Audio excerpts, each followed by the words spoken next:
Some big changes are coming for Virginians this week. More than 700 new Virginia laws set to take effect Wednesday, impacting everyone who lives, drives, works, or rents in the Commonwealth. One of the most closely watched new laws is now on hold. As we told you last week, a judge has temporarily blocked Virginia's new assault-style weapons ban. Our Jacqueline Quinn live in Alexandria with what you need to know and how these changes could impact you. Jacqueline.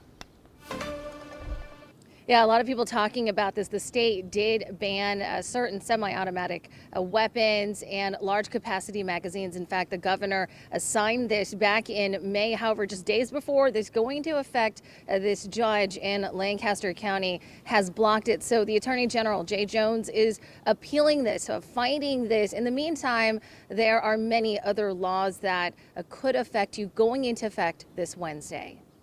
Among the biggest changes, Virginia is launching a new system that allows many people to have certain criminal records sealed from public view. Some misdemeanor convictions, including marijuana possession and disorderly conduct, will be sealed automatically. The law does not apply to violent crimes, sex offenses, or firearm-related convictions. Drivers will also notice changes. People convicted of the most serious offenses, including driving more than 100 miles per hour, could be required to install speed limiting technology in their cars.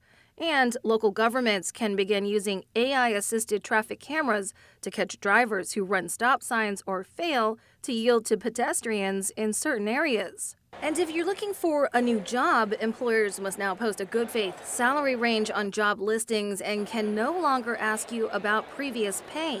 Renters will also see new protections. Landlords must accept checks and money orders for rent and security deposits, and they can't charge processing fees that exceed the cost of processing those payments. And tenants facing eviction for unpaid rent must now receive 14 days notice instead of 5 before a case is filed against them. And another change here for families with school-age children, the standards of learning testing is going to be using a 100-point system, grading system that accounts for 10% of a student's grade. And this testing has to be done within the last 2 weeks of school in Old Town Alexandria. I'm Jacqueline Quinn, WSA 9.